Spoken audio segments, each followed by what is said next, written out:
do, what I want to do, I want to bring my bro. Oh, somebody said junior high school 117, so I already know. Big Fruit, what's going on, bro? Salute. What's happening, brother? What's happening? All right, me and you go way back, ripping and running the streets. Way back, man. Before high school. Before high school, ripping and running the streets. Let the people know where you from. Oh, man, once again, party people, y'all already know what it is. Your boy Big Fruit, also known as Fruitquan Bailey, because if you know me from my childhood, you know my whole government. I'm from Brooklyn, New York, Lafayette Gardens, LG to be exact. So the infamous LG. How many buildings is in LG? Lafayette Gardens, 7 buildings, 4 corners. So how y'all had that ruckus, that big name with 7 buildings? Because you know the fort is big. All these other projects is humongous. Y'all had 7 buildings. I didn't even know y'all only had 7 buildings. 7 buildings. And they're not tall buildings. Only right. 3 of the buildings go up to the 20th floor. Right. And what's the most infamous building? Don't say it because people going to get mad. But we know what no, forget it. We got to keep it real. What's the most infamous building? Which one? I'm going to have to say 456. Okay. 450 Wick. We used to call that the Wick building back in the days. 450 Wick. And ironically, the projects is right across the street from 88th Precinct. Tell the people the story, because they wouldn't believe how the project is right here and the precinct is right here, but the precinct can't do nothing to y'all. Explain that. Because from where the police station stands, on Classen Avenue, that's Classen and DeKalb, right? Yep, on the corner. From Classen Avenue back, Pratt, Myrtle, Fort Greene. That's their jurisdiction. They don't come across the street. We're 79th Precinct. Right. So we always took advantage of knowing they wouldn't come across the street. But if shots was fired and some emergency type shit, they coming. Right. You know what I'm saying? Don't get it twisted. Rarely though, y'all, it was a lot going on right there. They ain't always come. Yeah. Absolutely. But a lot of that shit took place in the back of the project. Right. You know what I'm saying? We only had 4 corners, but 7 buildings. But we were able to say a front, back, and a middle. We were able to do that. You know what I'm saying? And the back is where it was popping. That's where it all went down. The back. And on the side of 456. That's where the original park was at, where they threw the jams and all that shit. 456. Shout out to DJ Mr. C. Shout out to rest in peace to Mr. C.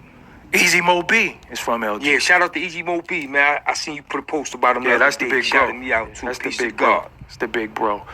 A lot of infamous people come from your project. Whole lot. So the people might say, who was Big Fruit? So I want to let you know, this is a man who grew up with the infamous World, LG Projects, Cash Money Brothers, the infamous Wise, his older brother. Rest in peace, Wise. Rest in peace, Wise. Big Nut. Rest in peace, Tito. The Big Nut. Tito, yeah. Who was actually in Little Kim Get Money video. A lot of people don't know what these guys look like. They heard infamous stories about them, but these are your childhood sandbox pamper friends. Could you explain who World was to the world? Ooh, we gonna start there. Yeah, we gotta start. Big head. Yeah, because we already touched on LG, but his name was Big Head World. Like it wasn't Big Head World. It was Big Head Damien. Big Head Damien. His name is Damien. Big Head Damien. You know what I'm saying? Right.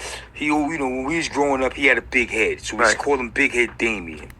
Right. And we grew up in the 80s, and basketball was big in my project. LG tournaments. Yeah, the Sullivan Smith tournament. Shout out to the Sullivan Smith Memorial Tournament, Mike Senior and Derek Powell. That tournament had a major influence on our childhood, and that led us to basketball. And at the time, World Be Free, shout out to World Be Free out in Brownsville. World Be Free was doing his 1-2. And he was big in Brooklyn. You know what I'm saying? He made it to the pros, and they snatched his name, World, and threw it on Big Head because he had a big head. Right. So that's where the World came from. All of us growing up on the basketball court, him having this big ass head, and when he ever hit a jump shot, they used to go, "World be free." That's where that came from. Okay. Playing basketball. Okay. That's where he got that name from. Right.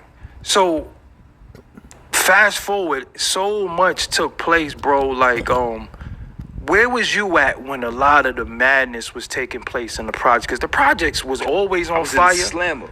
But I was in the slammer. Yeah, we gonna get into that. But it was a particular point where your friends that you grew up with, that they grew up together, Right. started harming each other. What was going on through Fruit mind when the childhood friends started hurting each other? Well, shout out to St. Laz. When I did the LG story with St. Laz, it was a time where I was stating that throughout all the ruckus in Lafayette Gardens, my generation, generations before me, they didn't have a history of killing one another. Right. You know what I'm saying? If somebody died in the projects, it was very rare. Right. You know what I'm saying? And if somebody did die, they weren't from there. So when my generation came along, shit got crazy in the 90s. Right. We playing with more guns, more money, more drugs, so the violence was escalated. But although more shots was fired, we had yet to kill one another. Or even really hurt one another. You know what I'm saying? We got away with shooting a lot of clouds and garbage cans and alley cats. You know what I'm saying? We didn't hurt one another. It sounded like that. It looked like that, but we didn't hurt one another. When my situation came about, it rocked the projects. And we're going to get back to that. Right. It rocked the projects, right? And I would have to say my incident was the magnifying glass to now we starting to hurt each other. Right. You know what I'm saying? My accidental and incident was the spark. Right. Because once I went away, over the years, motherfuckers start transgressing on each other for real. You know what I'm saying? And it was a time when I was on Racket Island. We're going to get to that too. Yes, yeah, when I was on Racket Island in the 90s and shit, I was in the house with a whole bunch of 4 green niggas. And all these niggas was in jail for killing a nigga in their projects. So I used to always beat myself on my chest like, yo, we don't do that in LG. Right, y'all stuck together. I ain't gonna front.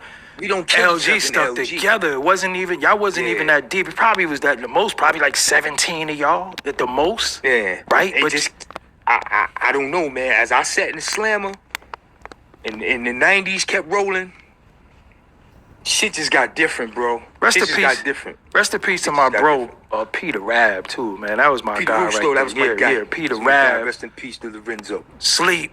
You know what I'm like? I could go on Shout with out the to name. Sleep. Yeah, Butter. Shout out to Sleep. Porto. I'm still in touch with Sleep. Yeah, you know what I'm saying? So Fruit. Happy belated.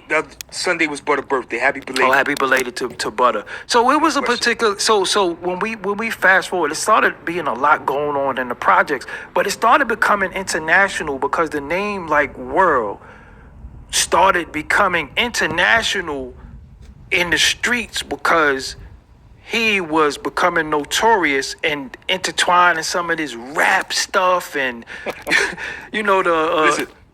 Go ahead. Shout out to that World and Wise book, man. Right, that's we gonna get into that Yeah, too. we're gonna get into that. So if you haven't read the World and Wise book, you need to read the World and Wise book, the C&B story. Well, reason why I'm getting into that, Fruit, because allegedly 50 Cent was on the radio disrespecting Lil' Kim one day. Okay. And something allegedly happened towards 50 Cent, and they blame World for that too. You heard about that? I was in Sing Sing. Okay. When that went down, I was in Sing Sing, so we get Hot 97 in Sing Sing. Right. And you know, G Unit was popping. Right. You know what I'm saying? I was tapped in. I was fucking with G Unit, and them niggas was in the studio. And them niggas, he dumbed out. He said whatever the fuck he had to say. He disrespect that man, woman. The whole city heard it. And I think leaving the studio on their way to the Doubletree out in Jersey, some shots was fired. Right. You know what I'm saying? Niggas try to take them niggas' heads off or whatever. And they put 2 and 2 together. I don't know who the fuck told police what, made what statements to who. Somehow it got back to the media and the press and to the hip hop culture that them shots was fired at 50 in his camp because of the interview at Hot 97. Right. When Big Head sat on Wendy Williams months later, he said he don't know nothing about that shit. He don't know why his name was in the middle of that shit. And I'ma just leave it at that.